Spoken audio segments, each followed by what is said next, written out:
म्हणजे ज्ञानोबाराय हे महाराज आहेत, पण त्यांना लोक काय म्हणतात? राजे म्हणतात. आणि छत्रपती शिवाजी हे राजे आहेत, पण त्यांना लोक शिवाजी महाराज म्हणतात. लक्षात आलं का नाही? ज्या वेळेला जगद्गुरु तुकाराम महाराजांचं कीर्तन लोहगावला होतं, लक्ष द्या, लोहगावला जगद्गुरु तुकाराम महाराजांचं कीर्तन चालू होतं आणि कीर्तनामध्ये छत्रपती शिवाजी महाराज कीर्तनाला येऊन बसले. आणि कीर्तनाला येऊन बसल्याच्या नंतर कीर्तन ऐकलं. वैराग्याचं कीर्तन होतं, ते काही आमचं कीर्तन नव्हतं विनोदाचं. तुकोबारायचं कीर्तन हे वैराग्याचं कीर्तन होतं. वैराग्याच्या गोष्टी तुकोबारायच्या कीर्तनात होत्या. तुकोबाराच्या कीर्तनात साक्षात देव त्या ठिकाणी येत होता, देव नाचत होता. असलं तुकोबारायचा अधिकार संपन्न 14 टाळकरी तुकोबाराच्या कीर्तनाला होते. आणि या वैराग्याच्या कीर्तनामध्ये जानत्या राजाचं आगमन त्या ठिकाणी झालं आणि छत्रपती शिवाजी महाराजांनी कीर्तन ऐकलं. आणि कीर्तन ऐकल्यामुळे राजांच्या अंतःकरणामध्ये वैराग्य निर्माण झालं. वैराग्य निर्माण झाल्याच्या नंतर जगद्गुरु तुकाराम महाराजांच्या समोर छत्रपती शिवाजी महाराज बसतायत आणि म्हणतायत की राजे आम्हाला परमार्थ करायचा आहे, राजा आम्हाला माळ घालायची, राजा आम्हाला कथा करायची, आम्हाला आता कीर्तन करायचंय, आम्हाला आता राज्य करायचं नाही. त्यावेळेला जगद्गुरु तुकाराम महाराज म्हणतायत की राजे, तुमच्या हातामध्ये तलवार असणं हा तुमचा परमार्थ आहे, आमच्या हातात माळ असणं हा आमचा परमार्थ आहे. राजा आमच्या हातातली माळ टिकावी अशी जर तुमची इच्छा असेल तर आमच्या हातामध्ये माळ टिकावी असं वाटत असेल तर तुमच्या हातात तलवार असली पाहिजे. तुमच्या हातात जर तलवार नसेल तर आमच्या हातात माळ राहणार नाही. पण एक वाक्य बाळासाहेब मला बोलू द्या. छत्रपती शिवाजी महाराज जर झाले नसते तर हे कीर्तन सुद्धा सुरू होण्याच्या अगोदर बंद झालं असतं. माय तुमच्या डोक्यावर आज पदर आहे, कपाळाला कुंकू आहे, अंगणामध्ये तुळस आहे, याच्या पाठीमागं छत्रपती शिवाजी महाराजांचे उपकार आहेत, ही गोष्ट लक्षात ठेवा. मला वाटतंय की करंड्यातून कुंकू घेत असताना, आपल्या कपाळाला लावत असताना आपल्या धन्याची, आपल्या मालकाची आठवण तर केली पाहिजे. पण महाराष्ट्राच्या मालकाची म्हणजे छत्रपती शिवाजी महाराजांची आठवण सुद्धा आपल्याला झाली पाहिजे की महाराज होते म्हणून कीर्तन करू शकतो, महाराज होते म्हणून कपाळाला कुंकू आहे, महाराज होते म्हणून तुळशीला पाणी आहे, नाही तर हे मिळालंच नसतं. खरं म्हणजे छत्रपती शिवाजी महाराज जर झाले नसते तर मला असं वाटतंय की हे कीर्तन बंद झालं असतं. नाही परवानगी काढावी लागली असती आपल्याला. हुजूर हम थोडा संकीर्तन करना चाहते हैं, परवानगी मिलेगी. ही सगळी कृपा महाराजांची, हे लक्षात ठेवा.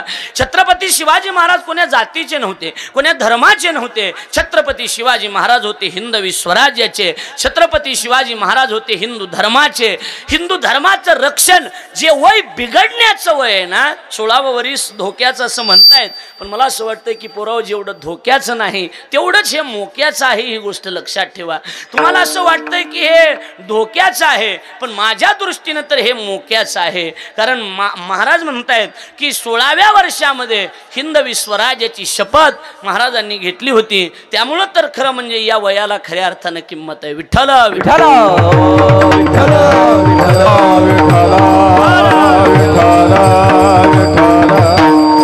महाराज होते तर मला बोलवायची काही गरज नव्हती. माझ्या मागे 3-3 खळे आपलं हे कीर्तन आहेत, कीर्तन आहेत, कीर्तन आहेत असं म्हणायचं होतं मला. वा, आपली उपस्थिती महाराज, आपल्याला मनापासून धन्यवाद. कथा चालू आहे का? कथा माजलगावला कथा चालू आहे. कथा करून महाराज या ठिकाणी आले. टाळी वाजून स्वागत करा त्यांचं सर्वांनी. आज कीर्तनाला उपस्थित आहेत. महाराज होते म्हणून तर हे सगळं आपण करू शकतो. म्हणून छत्रपती शिवाजी महाराजांचे उपकार कधी विसरायचे नाहीत. म्हणून आम्ही हमेशा सांगतो, घासल्याशिवाय धार नाही तलवारीच्या पात्याला, घासल्याशिवाय धार नाही तलवारीच्या पात्याला, आणि छत्रपती शिवाय पर्याय नाही महाराष्ट्राच्या मातीला, महाराष्ट्राच्या मातीला. मग तो कोण्या जातीचा आहे हे महत्वाचं नाही, तो महाराष्ट्राच्या मातीचा आहे हे महत्वाचं आहे. लक्षात आलं का नाही? महाराष्ट्राच्या मातीचा होता. आणि छत्रपती असे एक राजे होऊन गेले. हे छत्रपती शिवाजी महाराजांचं वैशिष्ट्य सांगतो. अनेक राजे महाराजे या जगामध्ये आहेत, पण छत्रपती शिवाजी महाराज हे संप्रदायाचे राजे होते, हे लक्षात ठेवा. छत्रपती शिवाजी महाराज जगद्गुरु तुकोबारायला मानत होते. संतांची प्रमाण त्यांना माहित होती, त्यांना कीर्तन माहित होतं, म्हणून तर त्यांचा कारभार व्यवस्थित होता ना. धर्म सत्ता सत्ता टिकावी असं वाटत असेल तर धर्मसत्तेला राजसत्तेचा आश्रय जर असेल तरच ती धर्मसत्ता टिकू शकते, हे लक्षात ठेवा. म्हणून महाराजांचे आपल्यावर फार मोठे उपकार आहेत. म्हणून त्या उपकाराची परतफेड म्हणून महाराष्ट्रभर हे महिनाभर, फेब्रुवारी महिना सुरू झाला की सगळ्या महिनाभर नाही, आता जवळजवळ मार्च महिन्यापर्यंत महाराजांची जयंती चालू असते. म्हणजे तारखेपासून ते तिथीपर्यंत महाराजांचा जन्मोत्सव सोहळा साजरा केला जातो. केलाच पाहिजे, करणं गरजेचं आहे, कारण ती आपली गरज आहे. पण पोरहो नीट लक्ष देऊन ऐका, महाराजांची जयंती जरूर साजरी केली पाहिजे. अरे केली पाहिजे, महाराष्ट्राचा बाप होता तो, त्याच्यामुळं तर आपण स्वाभिमानानं जगू शकतो, म्हणून तर आपण अभिमानानं चालू शकतो. पण एक आहे, महाराजांची जयंती जरूर साजरी करा. चंद्रकोर असलीच पाहिजे, दाढी शिवाजी महाराजासारखी ठेवायला काय अडचण आहे, ठेवलीच पाहिजे. पण पोरहो एक मिनटं, मोबाईलवर सुद्धा छत्रपतींचा फोटो ठेवला पाहिजे, मोटरसायकलच्या पाठीवर सुद्धा छत्रपती टाकले पाहिजे, स्क्रीनवर सुद्धा शिवाजी महाराज असले पाहिजे, मोठ्या फोर व्हीलर गाडीवर सुद्धा शिवाजी महाराजांचा मोठा फोटो, जय भवानी जय शिवाजी हे नाव असलं पाहिजे.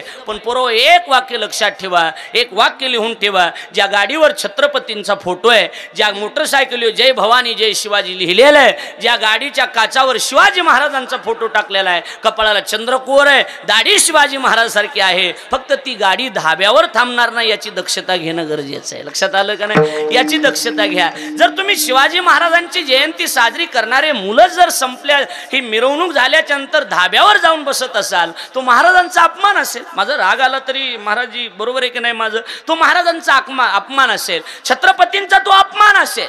जयंती साजरी करून चंद्रकोर लावून जय भवानी जय शिवाजी गाडीवर नाव टाकून जर तुम्ही त्या ठिकाणी धाब्यावर जात असाल, तो महाराजांचा अपमान असेल. वाईट वाटेल माझ्या एका वाक्याचं, पण माझं वैयक्तिक मत आहे, ते मी आपल्या पुढे मांडतो. उद्धव महाराज माझं वैयक्तिक मत आहे की मत असं आहे की छत्रपती शिवाजी महाराजांच्या नावानं धाबा सुद्धा नसला पाहिजे महाराज, कारण महाराज एवढे पवित्र होते. बऱ्याच ठिकाणी आपल्याला बघायला मिळतंय की छत्रपती शिवाजी महाराजांचे धाब्यावर सुद्धा नाव दिलं जातं का नाही, दिलं जातंय. माझी विनंती, ज्या धाब्याला छत्रपती शिवाजी महाराजांचं नाव कधी देऊ नका, कारण महाराजांना सुपारीच्या खंडाचं जर व्यसन नसेल तर त्यांच्या नावानं दारू कसं काय विकावी सांगा. हा महाराजांचा अपमान असेल. माझं वैयक्तिक मत आहे, पटलं तर घ्या, नाही तर सोडून द्या. मी आपल्या पुढे हे मानतोय की महाराजांचे आपल्यावर फार मोठे उपकार आहेत आणि जगद्गुरु तुकाराम महाराज हे त्यांचे गुरु आहेत. जगद्गुरु तुकाराम महाराज परमार्थ करत होते. महाराजांची परिस्थिती जर बघितली तर अत्यंत वाईट होती. महाराजांची इकडे बघा, महाराजांची जर व्यावहारिक परिस्थिती बघितली तर अतिशय गरीब होती. परमार्थामध्ये तर श्रीमंती त्यांची एवढी कुणाचीच नव्हती. परमार्थातली श्रीमंती जर बघितली तर परमार्थामध्ये जगद्गुरु ही पदवी ज्यांना बहाल आहे ते जगद्गुरु तुकाराम महाराज आहेत. आणि व्यवहारात जर बघितलं तर मग थोडीशी परिस्थिती नाजूक आहे. व्यवहारामधली परिस्थिती स्वतः महाराजच वर्णन करतात. आम्ही सदैव जवळी येता चोर धाके, लक्ष द्या, जवळी येता चोर धाके, आम्ही एवढे सुडके म्हणजे आडनावाचे सुडके नाही, गरीब आहेत. आम्ही एवढे गरीब आहेत की आम्ही सदैव सुडके, जवळी येता चोर धाके. माझ्याकडे लक्ष द्या, आमच्या घरी चोर जरी आले तरी आम्ही चोराला घाबरत नाही, चोरच आम्हाला घाबरतात. लक्षात आलं का नाही बोलून, चोरच आम्हाला घाबरतात. परिस्थिती तेवढी वाईट आहे. आणि आम्ही जर भीक मागायला गेलो तर आमच्या घराला दरवाजा लावायची गरजच नाही, वॉचमन ठेवायची तर गरजच नाही. आमचे वॉचमन कुत्रेच आहेत. लक्षात आलं का नाही, कुत्रेच आहेत. आम्ही जाऊ पुढती भिके, कुत्री घर राखीती, आमचे घर कुत्रे राखतात. एवढी परिस्थिती तुकोबरायची वाईट आहे. तुकाराम महाराजांनी स्वतः वर्णन करतायत. माझ्या परिस्थितीचा जर विचार केला तर कोपला पाटील गावीचे हे लोक, आता मज भिक कोण घाली, आता मज भिक कोण घाली, कोपला पाटील गावीचे हे लोक, आता मज भिक कोण घाली, आता मज भिक कोण एक दिवसाचाच कार्यक्रम आहे, पण असं वाटायला सप्ताह का काय टकरवाडीत, बरोबर आहे का नाही. एवढे माणसं बाया कुठून बाया बघू नका त्या थोबाट तोंड. इकडे बघा, मी सांगायला लागलोय, इकडे बघा. महाराज म्हणतात कोपला पाटील, आमच्या गावचा पाटील बी आमच्या कोपला, गावीचे हे लोक, गावातले लोक कोपले, पाटील कोपला. आता मज भीक कोण घाली. परिस्थिती एवढी वाईट आली. जगद्गुरु तुकाराम महाराजांच्या काळात अवघ्या 2 वर्षाच्या काळामध्ये घरातली 5 माणसं मेली महाराज. 5 माणसं.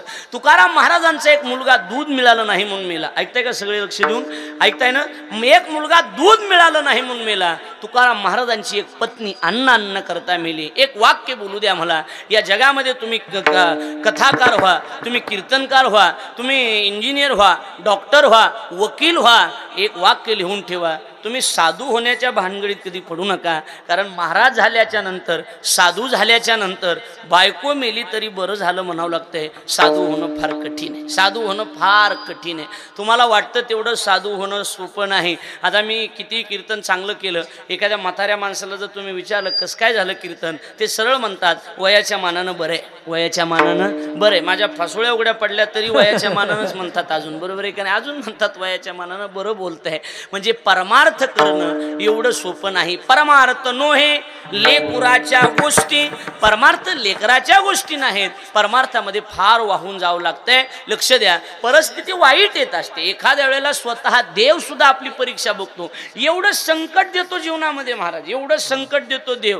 अहो चांगल्या चांगल्या वारकऱ्याच्या जीवनात मग अजून पत्र बदलले नाहीत घरावरचे. बदललेत का सांगा बरं महाराज? निष्ठावंत वारकऱ्याच्या घरावरचे अजून पत्र सुद्धा गेले नाहीत. संकट म्हणतात माग 5-10 लाख रुपये कर्ज आहे, हे सगळं आहे, पण भजन कधी त्यांनी सोडलं नाही. देव परीक्षा बघत असतो की मी याच्या जीवनात जर संकट दिले तर हा भक्ती करतोय का सोडून देतोय याचा विचार करतो. मला वाटतं कोरोना हा महाराज लोकांसाठीच होता का काय देव जाणे. बरोबर आहे का नाही? की हे सगळं आल्याच्या नंतरही जर हे माझं भजन सोडत असतील आणि जर मार्ग बदलत असतील तर मग ही एकनिष्ठ नाहीत. देव भक्ता लागी करो नेदी संसार, अंगे वारंवार करून ठेवी. देव भक्ताला कधीच संसार नीट करू देत नाही महाराज, नीट करूच देत नाही. ज्यांचे ज्यांचे चांगले चांगले भजन बंगलेत ते महाराज आहेत, ते कीर्तनकार आहेत. आणि ज्यांचे अजून पत्र गेले नाहीत ते निष्ठावंत वारकरी आहेत. लक्षात आलं का नाही? वारकऱ्याला कधी वारकऱ्यानं कमवलंच नाही. हा कमवलं महाराजांनी. विठ्ठल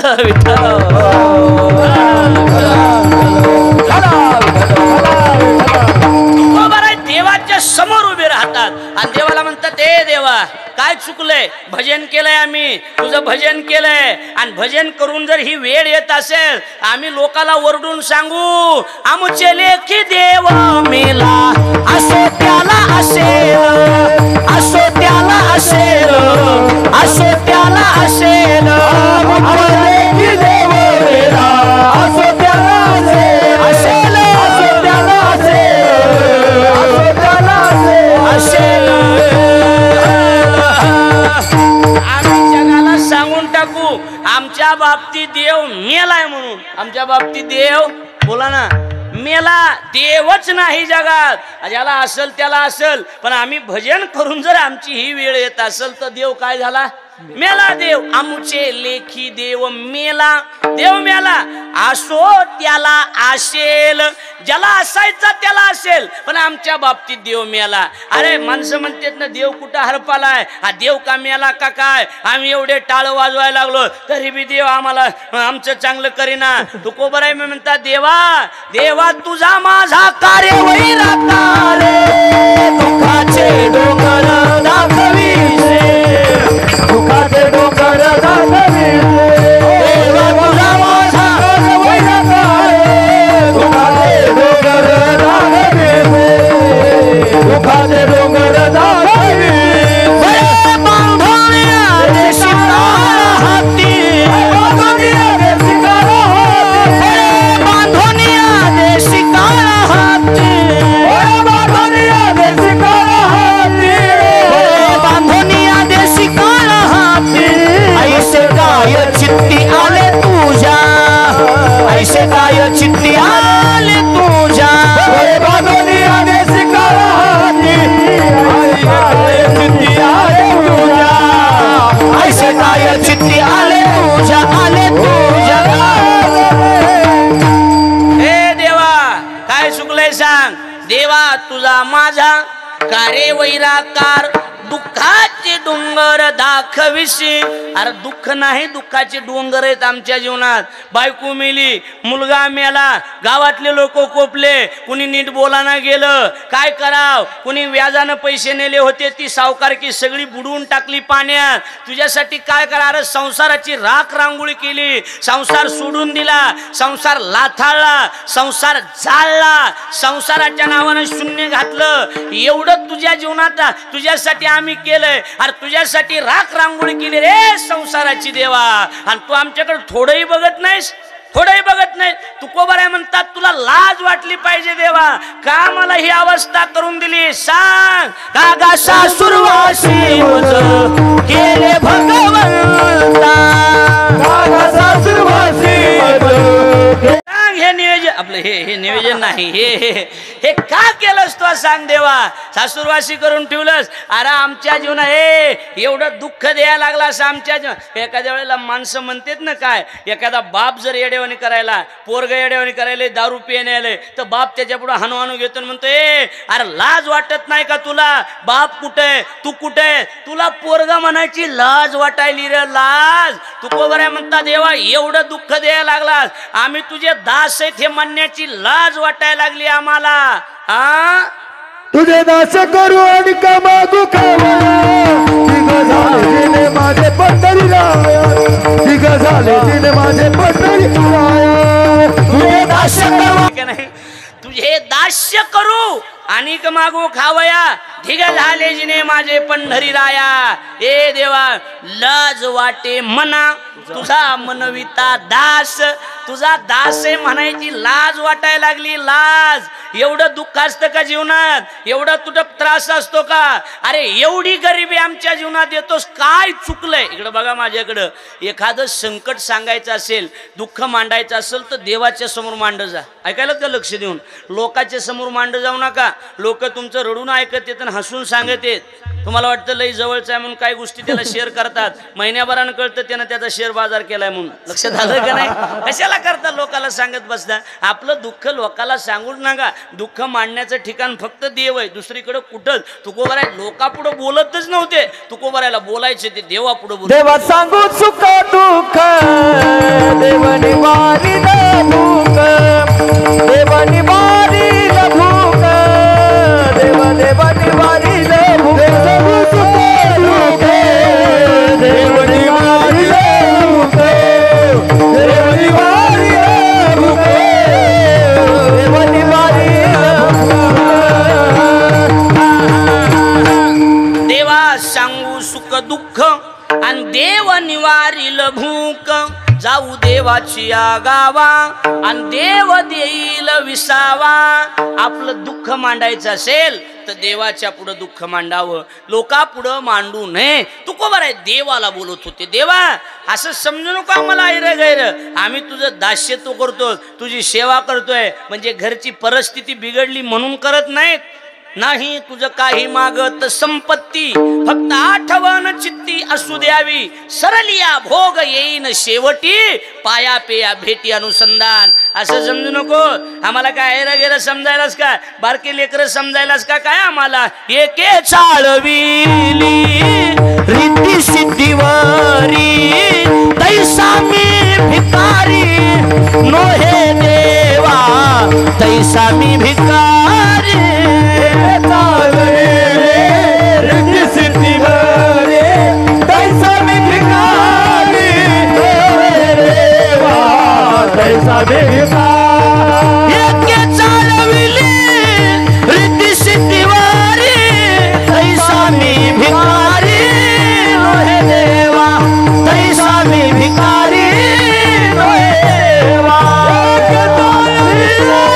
रिद्धी सिद्धीवरी, तैसा मी भिकारी नोहे देवा, तैसा मी भिकारी देवा. भिकारी समजायलाच काय, भिकारी समजायलाच का. 1000 कमी करा 2000 आपलं हे ते काय समजायलाच काय तू. एके चाळविली रिद्धी सिद्धीवरी, तैसा मी भिकारी नोहे देवा, तैसा मी भिकारी. एके चाळविली रिद्धी सिद्धिवारी तैसा मी भिकारी नोहे देवा. भिकारी समजितोस का देवा? भिकारी नाही. त्या प्रल्हादाला, त्या हिरण्यकशिपूचा प्रल्हाद, त्याच्यानंतर तो उपमन्यू ह्यांना वाटी वाटी दुधाचा सागर देऊन टाकला. एकाला आढळ तसलं समजू नको. असलं समजायलाच का? अजिबात आम्हाला तुझ्याकडून घेण देण नाही. पण आमच्या जीवनात दुःख काय येतंय आणि तुझं भजन घडत नसले आग लाव त्याला. आगी लागो तया सुखा जेने हरी नये मुखा मज होत का विपत्ती पांडुरंग राहो चित्ती. हे बघ बाबा, आता बोलायचा बी कंटाळा. किती बोलावा आता? आता आम्ही बोलणार नाही. तुझं वाटे आता ते करी आनंदा. तुझं वाटे आता ते करी आनंदा. तुझं वाटे आता ते करी आनंदा. तुका म्हणे संता लाज माझी. तुका म्हणे संता लाज माझी. तुका म्हणे संता लाज माझी. तुका म्हणे लाज माझी. आता काही बोलणार नाही, काय नाही. हा बघ शंकर, आता तुला वाटत आपलं हे तेच यायला लागलंय तेच माझं. तू कोबर आहे म्हणता, तुला जसं करायचंय तसं कर. तुझं वाटे आता ते करी अनंत. जरा बोर व्हायला का? चहा सांगू का एकदा? म्हणजे फ्रेश होतील, बाकी काही नाही. बडे सरकार चहा घ्यायचं का? नग नग नग म्हणते, जाऊ द्या. तुला जसं करायचंय तसं कर. आम्ही तुला काहीही म्हणणार नाहीत. तुला ठरव कसं करायचंय ती. आमची एवढी गरिबी देवा, काही वाटायला पाहिजे. जाऊ द्या. देव नुसता बघत होता, देव हसत होता. अरे हिम्मत तर नव्हती देवाची वरी मान करायची तू कोबरायच्या समोर. काय हिम्मत आहे? जगासाठी देव मालक असेल, पण देवासाठी संत मालक आहेत हे लक्षात ठेवा. आपण जगात सगळे लोक संता देवाला मालक म्हणतो, पण देव संतांना मालक म्हणतो. असा संत जर दिसले ना, आपण तरी असा जे हरी घालतो, देव घाली दंडवत पुजोनिया. घाली दंडवत पुजोनिया. घाली दंडवत पुजोनिया. घाली दंडवत पुजोनिया. निर्गुण आकार झाला गुणवंत. निर्गुण आकार झाला गुणवंत. घाली दंडवत पुजोनिया. घाली दंडवत पुजोनिया. घाली दंडवत पुजोनिया. घाली दंडवत पुजोनिया. काय समजितो काय तू देवा? अरे संताचे पुढे देव लोटांगण घालतो, वाकतो देव असा कर करा. बोला तुमचं काय मत आहे? आणि त्यांनी जर एखादी फाईल टाकली ना, देव त्या फाईल मध्ये व्यवस्थित कागदपत्र आहेत का बघत नाही. संतांनी फाईल दिली लगेच मंजूर करून टाकणार. तुम्ही अच्युतात्म निर्धारी, देव तुमचा आज्ञाधारी. तुम्ही म्हणाल तया ते उद्धरी. संत म्हणतील त्याचा देव उद्धार करतो. देव विचार करीत नाही ह्याच्यात काय कमी काय जास्त आहे. संताच्या पुढे देव असा झुकतो. संताचे सुख झाले या देवा. तुम्हाला बरोबर आहे ना? मनवनी सेवा करी त्यांची. देव त्यांची स्वतः सेवा करतो. मला वाटतं तेथे माझा काय कोण तो विचार. वर्णा बरोबर सुजय महाराज, वर्णा वया पार महिमा त्यांचा काय अधिकार असेल. आता इथपर्यंत आहे का? एक बाजू ऐकली. तुकोबाराची परिस्थिती, व्यावहारिक परिस्थिती नाजूक होती. या मुद्द्यावर लक्ष ठेवा. परमार्थिक नाही, व्यावहारिक परिस्थिती नाजूक होती. परमार्थाच्या बाबतीत किती अधिकार मोठा होता. जाऊ द्या, बाकीचं सोडून द्या. त्यांची तर गोष्ट सोडून द्या उद्धव महाराज. त्यांची गोष्ट लई लांब आहे बाळासाहेब. त्यांच्या बायकोचा काटाकाडा देव येत होता म्हणले, किती अधिकार असेल त्यांचा. लक्षात आलं का नाही? परमार्थिक श्रीमंती त्यांची एवढी कुणाचीच नाही. अति श्रीमंती परमार्थी. तो व्यवहाराच्या बाबतीत तुकोबाराय थोडे नाजूकच होते, हे मान्य करावं लागेल. बरोबर आहे का नाही? थोडे नाजूक होते. मग आता कसं असते, गावात एखादं गरीब घर आहे, बरोबर आहे, गावात एखादं गरीब घर आहे, तर त्याला घरकुल आणून देण्याचं, त्याला सरकारी मदत करण्याचं कर्तव्य कुणाचं? गावात सरपंचाचं. बरोबर आहे. एखाद्या वाईट वेळ आली एखाद्या तालुक्यामध्ये, एखादं गरीब कुटुंब आहे, त्यांच्या घरातल्या एखाद्यानं फाशी घेतली, आत्महत्या केली, त्या घराचं सांत्वन करून त्यांना मदत करण्याचं काम कुणाचं? बोला ना. आमदाराचं जिल्ह्यामध्ये एखादी वाईट घटना घडली तर जिल्ह्याचा निधी त्यांना आणून देण्या इकडे येऊ देऊ नका बस खाली आता इकडे येऊ देऊ नका आता इकडे दत्ता महाराज इकडे येऊ दे ना आता त्याला काय त्याला घरातच महाराज असल्यामुळे का भेटतो काय नीट अंगावर यायला बरोबर आहे का नाही इकडे लक्ष द्या माझ्याकडे लक्ष द्या आता बघा इकडे लक्ष द्या गेलं माझ्या ध्यानातून तुमच्या नादानं ते इसरून गेलं कुठं राहिलं जिल्ह्याचं चाललं होतं हो बरोबर आहे का नाही हो मोहीस माझ्या ध्यानात बी राह नाही आता काय झालंय काय नाही दिंडीहून आल्यापासून मला कमी दिसायला लागले चिल्लर तर दिसाना निष्ट्या नोटा दिसायला काय झालंय आणि काय नाही कळा नाही गेले जिल्ह्याची जबाबदारी कुणावर बोला की खासदारावर कुणावर खासदारावर मला वाटतंय की राज्यात एखादी मोठी घटना घडली मोठी घटना आता संतोष देशमुखांची मोठी घटना घडली बरोबर आहे का नाही तशा घटनेमध्ये मदत करण्याचं काम कुणाचं मुख्यमंत्री बोला ना बरोबर मुख्यमंत्र्याचं मंत्रिमंडळामध्ये एखादी अडचण आली तर देशामध्ये एखादी अडचण आली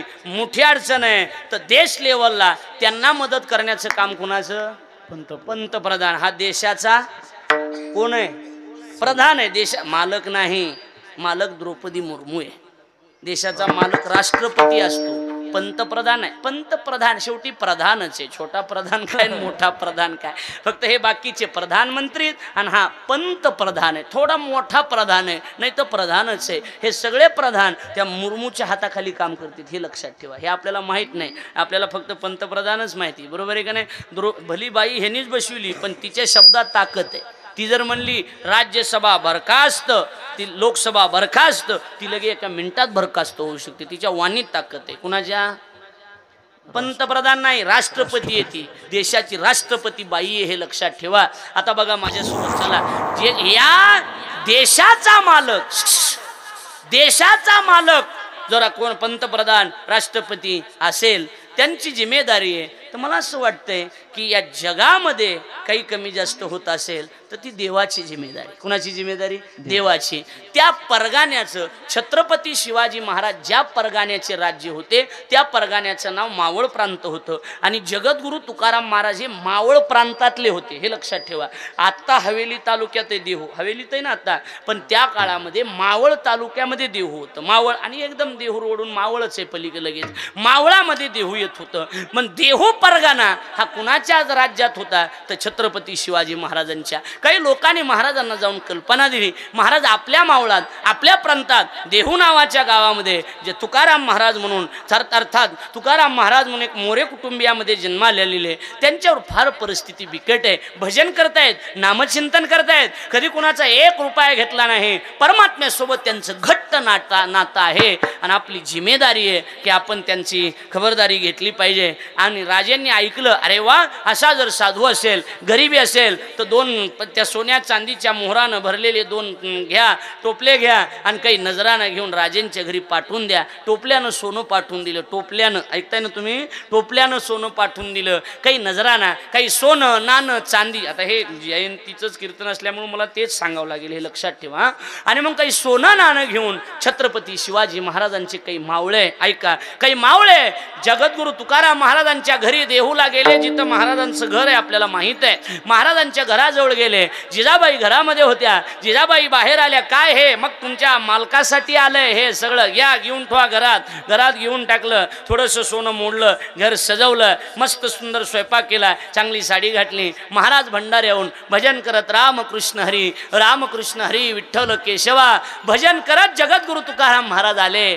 बघितलं आवले म्हणायचे लाडानं आवले म्हणायचे बायकोला आता पिल्लू म्हणते काळ बदललाय थोडासा बरोबर आहे का नाही बायकोला कुठं पिल्लू म्हणत असतील का माणसं बिघडून गेले बायकोला आमचा ड्रायव्हर बायकोला गबरू म्हणतोय काय सांगावं तुम्हाला बसल्या बसल्या मी ऐकतो घबऱ्या आता घबऱ्या हे काय म्हशीचा गबरू आहे का काय गबरू नेमका कोणाचा काही म्हणतात काय त्याला आता नाही लाज आहे बरोबर आहे का नाही लाज आहे काय करावा आणि बायका माहेराला गेल्यावर नवऱ्याला जास्त फोन करतात बरोबर आहे का नाही माहेराला गेल्यावर मी आमच्या बायकोला आता मला बायको एक लक्षात ठेवा मी माझ्याच बायकोला म्हणलं माहेराला गेल्या जास्त फोन का करती तिने सांगितलं तुम्हाला कळलं पाहिजे टायगर अभी जिंदा आहे लक्षात आलं का नाही म्हणून लक्षात आलं आता माझ्याकडे लक्ष द्या मुद्दा एवढाच आहे महाराजांनी काही नजराना पाठवून दिला होता जगद्गुरू तुकाराम महाराज म्हणतात आवडे कुठून आणलं हे महाराज म्हणत होते मी माझ्या 4 बहिणी नांदती सुखाने माझी आईशी कैशी कर्मरेखा माझ्या माय बापे बरे नाही केले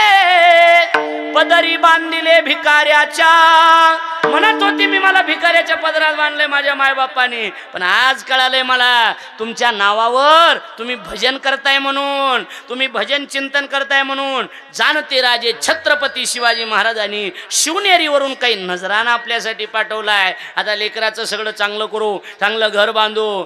जगद्गुरु तुकाराम महाराजांचे डोळे पाण्यानं डबडबले. तुकोबारायने तो नजराना घेतला, राजेंच्या समोर गेले आणि विचारलं, राजे काय दिला ठेवा आम्हा विठ्ठलची व्हावा, आम्हा विठ्ठलची व्हावा, आम्हा विठ्ठलची व्हावा. काय दिला ठेवा आम्हा विठ्ठलची व्हावा, आम्हा विठ्ठलची व्हावा, आम्हा विठ्ठलची व्हावा. डोळे भरून आले आणि म्हणतात, राजे काय दिला ठेवा, कशाला दिलंय हे, आम्हाला नको हे, आम्हा विठ्ठलची व्हावा, आम्हाला विठ्ठलच बरे. कशाला दिले राजे हे, दिवट्या छत्री घोडे हे तो बऱ्यात न पडे. राजे तुमचं बऱ्यात पडणार नाही बरं का, कधी ना कधी वापस करावं लागणार आहे. म्हणून बस लक्षात ठेवा, कुणाकडून नक्की मदत करताना लक्षात ठेवा घेताना की आपल्याला सुद्धा नक्की त्याला मदत करावं लागणार आहे. हे बऱ्यात पडणार नाही. शहाणी माणसं याचा विचार करतात, नक्की खरं करतात महाराज. शहाणे माणसं म्हणतात, बाबा आपल्याला त्यांनी मदत केली, त्यांच्यावर वेळ आल्यावर आपल्याला सुद्धा त्यांना मदत करावी लागेल. हे बऱ्यात बरं नव्ह राजे, राजे तुम्ही दिलंय आम्हाला, पण आमची परिस्थिती नाजूक आहे राजे, आम्ही तुम्हाला काहीच देऊ शकत नाही. हे तो बऱ्यात न पडे, हे बरं वाटणार नाही राजे. कशासाठी दिलंय राजे हे नकोय आम्हाला राजे. राजेंनी सांगितलं, महाराज असू द्या, तुम्ही समाधानी असावं. तुम्ही भजन करताय ना, हा मी भजन करतोय. तुम्ही कीर्तन करताय, हा देवाची सेवा करतोय. राजे तुम्ही समाधानी असले पाहिजे, तुम्ही सुखात असले पाहिजे, म्हणून तर तुम्हाला हे दिले. तुकोबारायचे डोळे पाणावले आणि तुकोबाराय म्हणतात, राजे आम्ही सुखी व्हावं असं वाटतं का? हा हा हा महाराज, आम्ही तुम्ही सुखी झाले पाहिजे. तुकोबाराय म्हणतात, मग आम्ही सुखी व्हावं असं वाटत असेल तर सोन्यानं आम्ही सुखी होणार नाही. राजे म्हणतायत की मग तुम्ही कशानं सुखी होणार? आम्ही तेने सुखी, आम्ही तेने सुखी, आम्ही तेने सुखी. राजे नीट ऐका, आम्ही तेने सुखी, आम्ही तेने सुखी, आम्ही तेने सुखी. वा शंकर, आम्ही तेने सुखी, आम्ही तेने सुखी. मना विठ्ठल विठ्ठल मुखी, मना विठ्ठल विठ्ठल मुखी. तुमचे एरवीत धर, तुमचे एरवीत धर. मना विठ्ठल विठ्ठल मुखी, मना विठ्ठल विठ्ठल मुखी. तुमचे एरवीत धर, तुमचे एरवीत धर.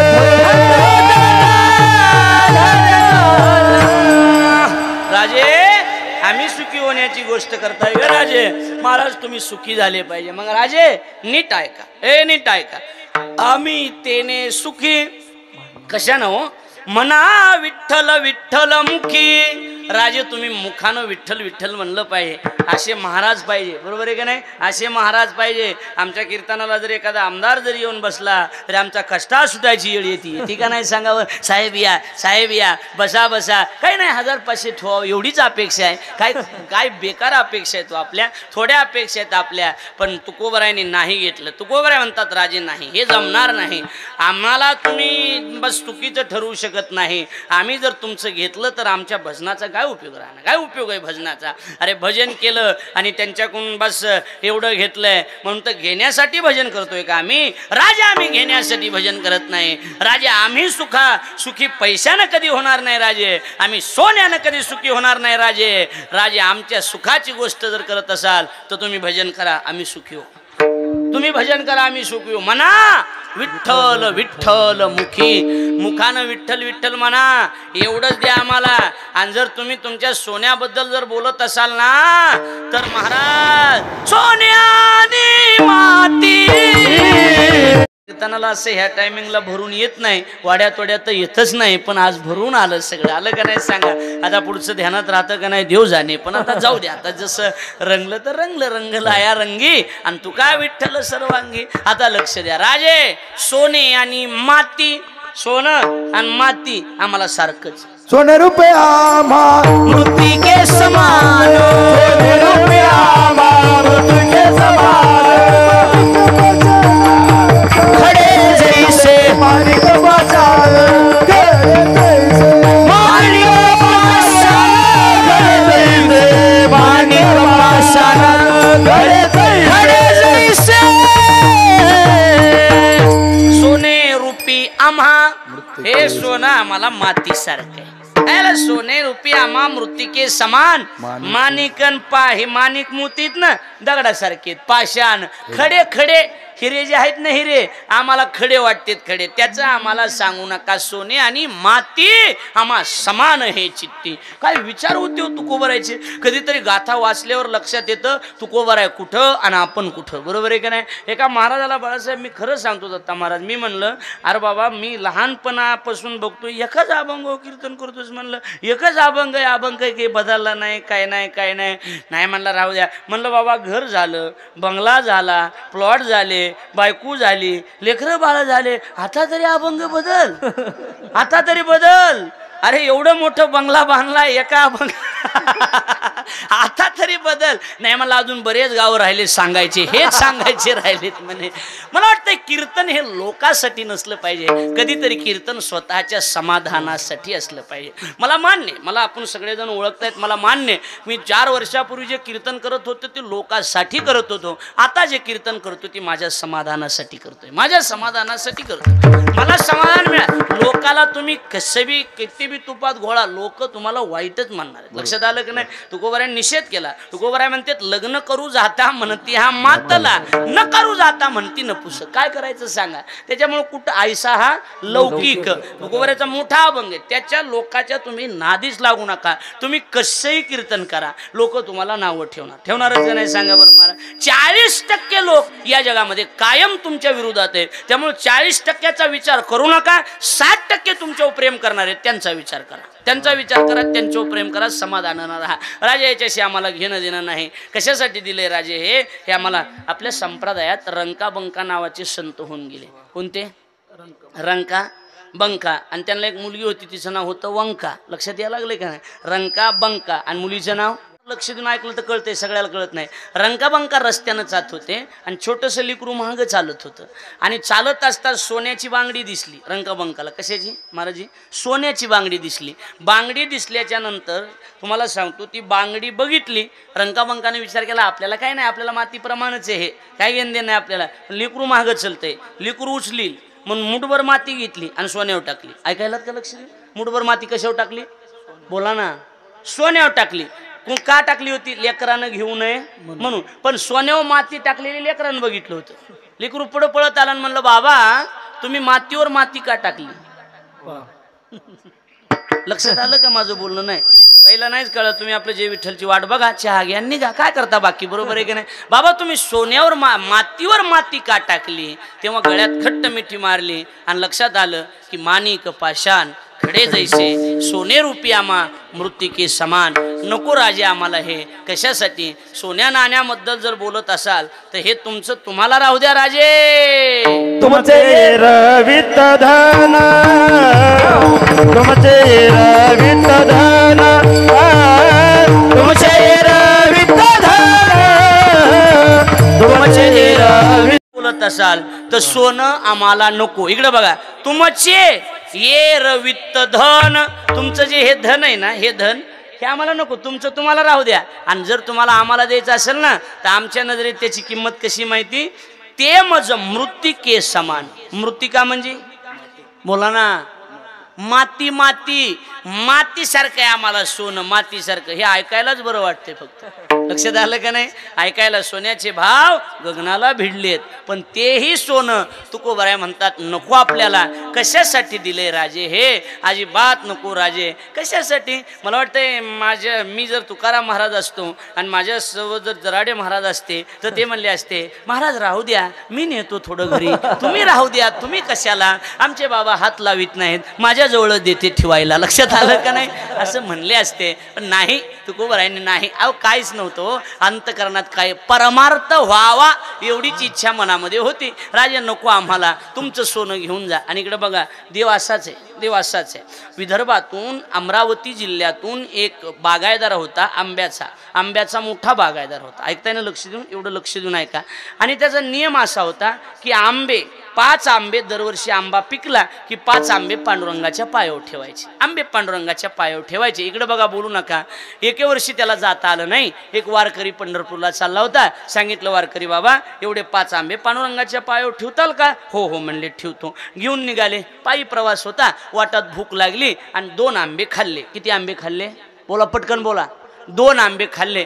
2 आंबे खाल्ल्याच्या नंतर त्यावेळेला वारकऱ्यानं सांगितलं, भूक लागली, खाऊ बाबा आंबे, आणि देवाला बी सांगू आणि ज्याचे आंबे त्याला बी सांगू किंवा आम्ही तुझे 2 आंबे खाल्ले बाबा, मी आणून देईन. देवाकडे गेला, पांडुरंगाच्या पायावर 3 आंबे ठेवले आणि 3 आंबे ठेवल्याच्या नंतर सांगितलं, देवा 2 आंबे मी खाल्लेत, मी दुसऱ्या चक्करला आणून देतो. आणि गावाकडे गेला आणि त्या व्यापाऱ्याला, बागायदाराला सांगितलं, हे बघा ते म्हणला, दिले का आंबे? हा दिले म्हणला, पण 3च दिलेत, 2 मी खाल्लेत म्हणला, मला भूक लागली होती. व्यापारी ती बागायदार म्हणला, जाऊ द्या, खरं बोलायलाय ना. वारकरी कसा बोलायलाय?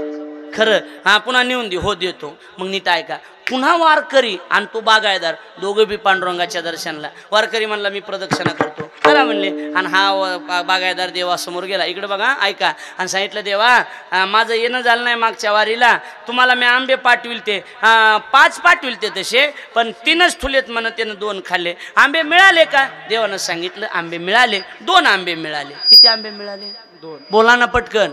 2 भाऊ, 2 आंबे मिळाले. 2 आंबे मिळाले म्हणल्याच्या नंतर हे म्हणला, नाही 3 आंबे ना, 3 आंबे ठेवले होते, वारकऱ्यानं 2 खाल्ले होते आणि 3 पायावर. नाही हो म्हणले, मला वारकऱ्यानं 2च आंबे दिले. काय मूर्ख लबाड वारकरी म्हणला, 700 भरून 500 म्हणाय आपलं. हे ते नाही, म्हणजे मला तसंच म्हणायचं होतं. इकडे लक्ष द्या, माझ्याकडे लक्ष द्या. असं कुठं असतं का? म्हणला, मला म्हणलाय मी 2 खाल्ले आणि 3 देवाच्या पायावर ठेवले, 3 पायावर ठेवले. आणि देवानं काय सांगितलं, किती खाल्ले? 2. देवानं सांगितलं, मला 2च मिळाले. वारकऱ्याला बोलून घेतले, इकडे लबाड म्हणले, आम्ही तुझ्या विश्वास ठेवला होता, एवढा विश्वास ठेवून मंदिराचे पैसे हाणलेच आपले. हे मला कसं व्हायला लागलंय की मला खरंच बोलायलोय मी आता. सगळ्यात लक्षात आलं का नाही? कीर्तनात एवढं खरं बोलत नसते, पण यायला लागलंय. असं कसं म्हणले? अरे सांगायचं ना मला 3 खाल्लेत म्हणून. देवाने विचारलं तर देव म्हणायला, मी 2च आंबे, मला 2च मिळालेत, आणि तू म्हणायलास 3 ठेवलेस. वारकरी म्हणला, हे बघा मी पाया पडतो, देवाच्या समोर सांगतो, मी देवाच्या पायावर किती ठुले? 3 ठुले. मी किती खाल्ले? 2 खाल्ले. देवाने सांगितलं, नाही बागायदार, मला 2च मिळाले. देवानं बागायदार म्हणला, मग लबाड कोण आहे? देव लबाड आहे का वारकरी लबाड आहे? देवाचे डोळे भरून आले शास्त्रीजी. आणि देवानं सांगितलं की, हे बघ बागायदारा, नीट लक्ष दे, जे वारकऱ्यानं 2 खाल्ले तेच मला मिळाले, पायावर ठुलेले पुजाऱ्यानं हाणले. आलं का लक्षात तुमच्या? लोकांनी परमार्थ अवघड केलाय.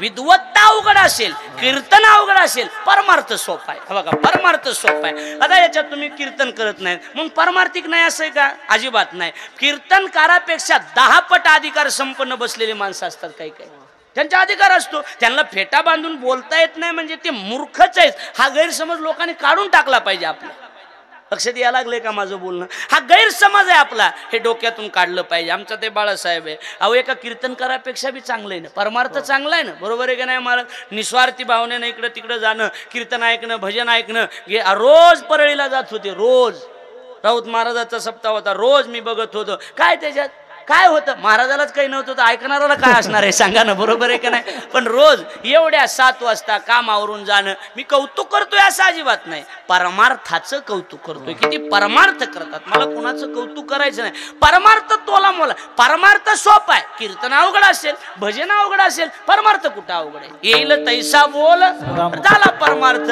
झाला की परमार्थ. काय लागतं परमार्थाला? राजे हे आम्हाला नको, हे घेऊन जा.